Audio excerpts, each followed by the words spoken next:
Hello, my name is Kaye Kendrick. I have had a 30-year career as an organizational auditor, CPA, and performance management consultant. I have with me here today Dr. Robert Kaufman to talk to us about the importance of his concept, mega thinking and planning, for businesses and other organizations. Dr. Kaufman, in your publication you state that mega thinking and planning is about defining a shared success, achieving it, and being able to prove it.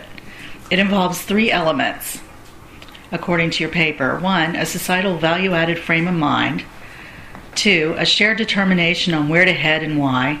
And 3, pragmatic and basic tools. Would you tell us the circumstances, more or less your story, that brought you to the formulation of this concept and its basic elements? Actually, it's kind of bizarre. It goes back to my son, our son, when he was 7 years old, and he was at the stage where anytime he would ask all kinds of questions. And then I'd answer him, and then he was at the why stage. And then after that, why, and then after that, why. And I found out between the third response to why and the fourth, I ran out of reasons. And it occurred to me that my thinking and the thinking of other people ought to be more in depth and more aligned than just about 2 or 3 responses to why. So during that time, I was working on problem solving, a 6-step problem solving model. And so what I decided to do is, the first step is identify problem based upon needs. And needs are gaps in results, not gaps in process or resources. And so I said, that's the place where we better define where we're headed. And then the question is, who is we? And the we is, if you keep asking long enough, it's our shared society, our shared world. Right. And so that kept on pushing me, asking the same thing our son Jack asked me, why, and so what? So that led me to, among some other things, to the question of changing the usual thing about strategic or tactical management and performance improvement. I plotted a cycle that our world is going through, I think, is we're moving from how to do something to what to do, and then finally to why do it.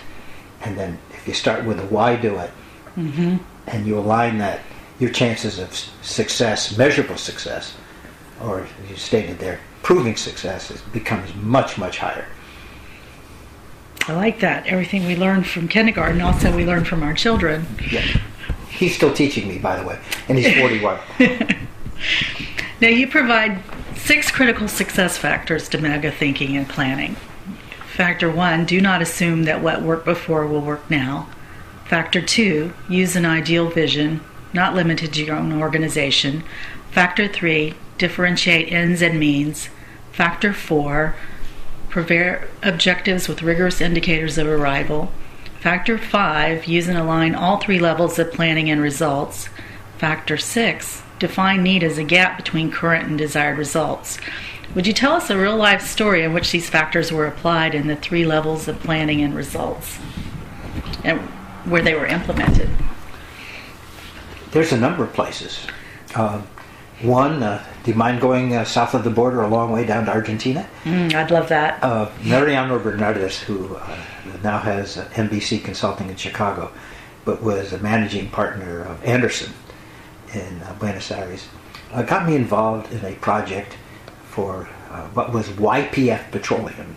That was the publicly owned and publicly mismanaged energy company in Argentina. And he said, look, I want to work with you. I want to use your model to help them, because this is now being privatized. And so it was bought by a company. It was owned by a man by the name of Paris Campang. And he took it over and privatized it.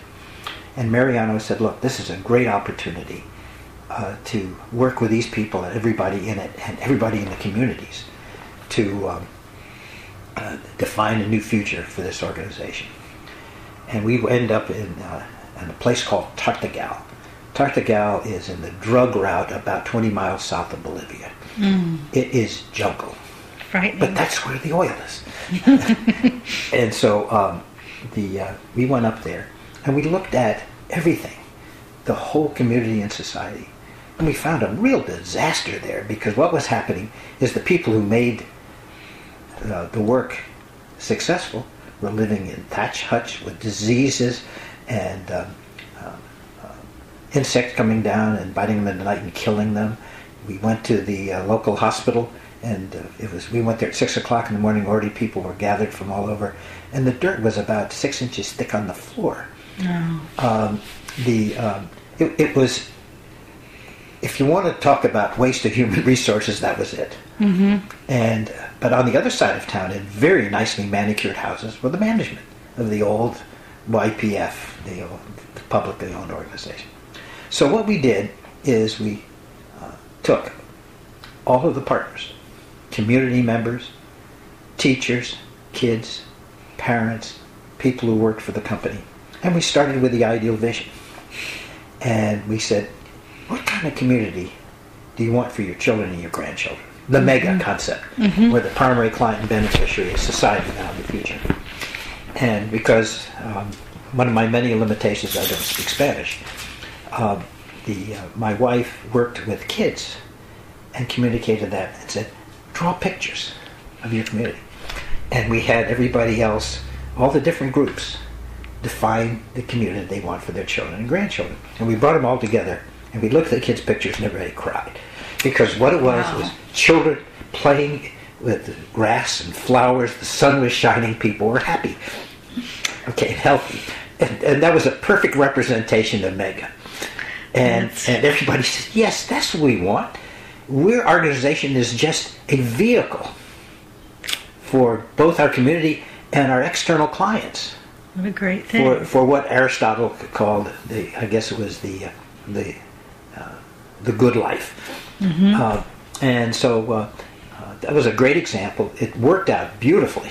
I could give you lots of examples of how that worked out in practical everyday things, like how it stopped people from tapping into the pipelines to siphon off petroleum products for their home use. Really? There was lots and lots of things. We got entrepreneurs going by developing the papaya trade. And it worked out very well. We watched, in fact, Mariano's written an article about this. We watched the performance indicators. That's your area. Keeping track of all kinds of things.